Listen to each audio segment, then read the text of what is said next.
Sinalaba nkikyayise.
Exclusive.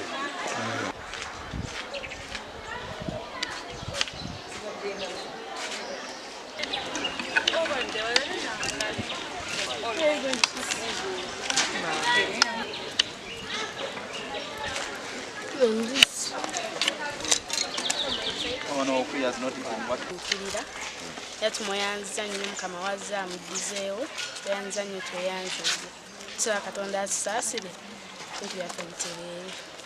Ebintu bingi byanoonesa amakesi g'abaana, amasuuka, emifaliso gyayidde kwegamba ebintu ebimu ne byetulifuna era ofunako kyahavu kati nga olaba eno brush yayiddeko paati emu ewamu walamu kati weebityo wetuli bisanga era ebimu byoba osanzeeko mpolampola kuba babiggyemu babifulumya wabweru ne bibeera disorganized gwalina okinoonya onoonya ebiriwo ebiramu ebifu n'owandikako by'ofunyeeko.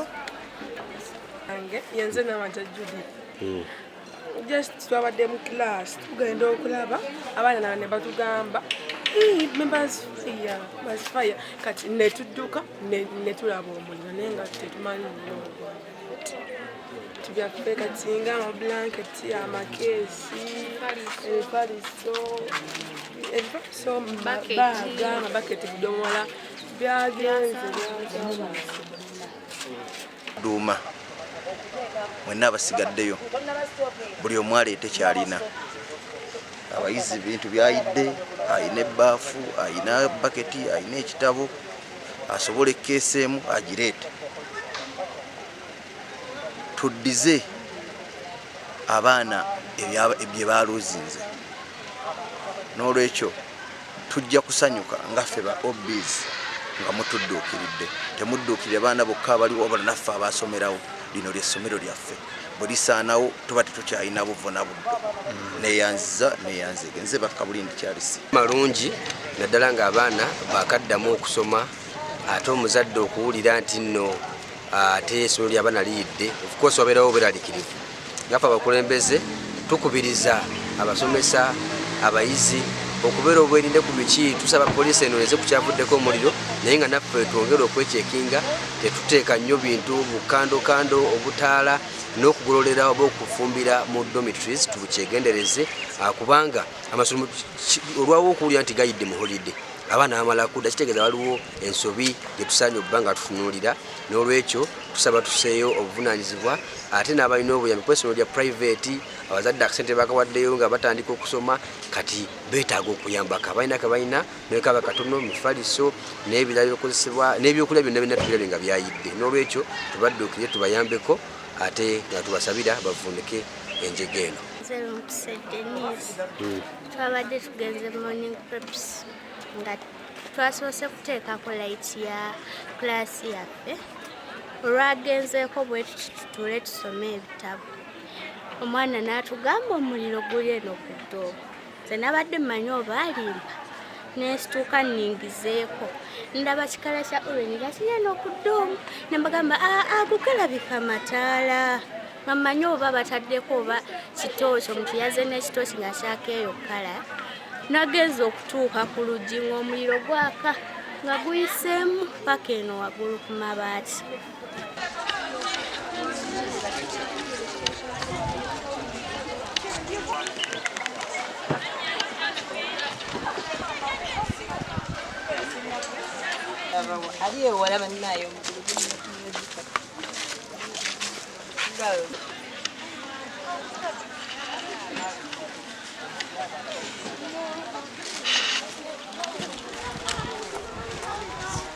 Strengthened with this, the mattresses offered and the books, scholastic material.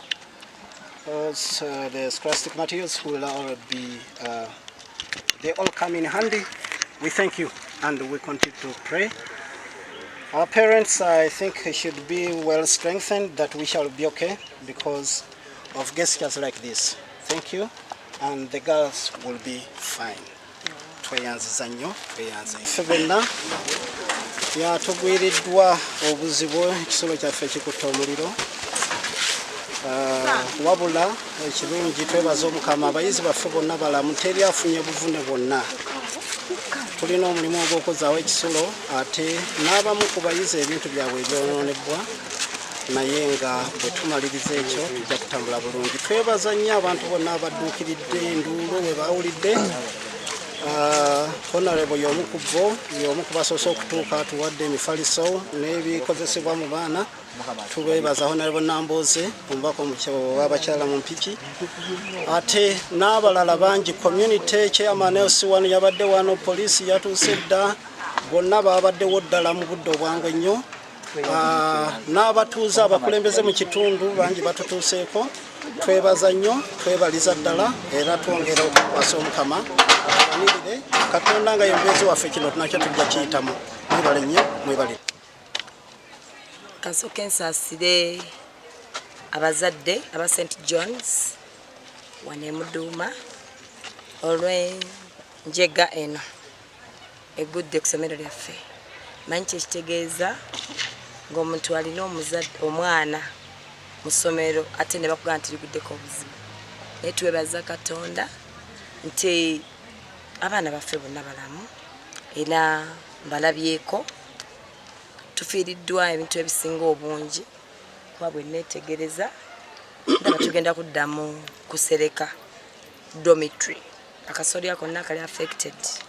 Naye neebaza obujjumbize obwa enteekateeka ya St. John's kubanga babadde n'ebizikiza omuliro, abaana babadde trained, so omuliro gukutte naye nga bamanyi engeri y'okuvvuunukamu ekizibu kino.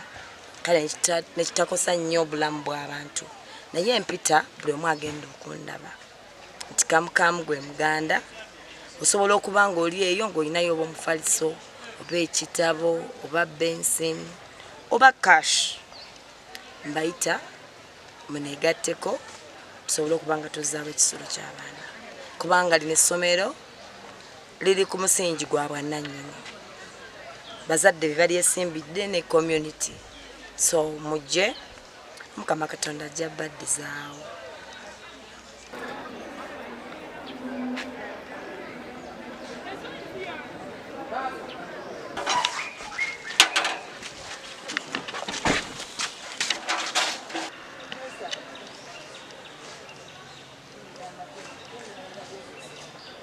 Later.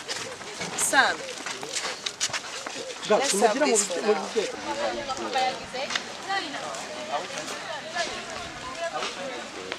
Are you 20? Alison,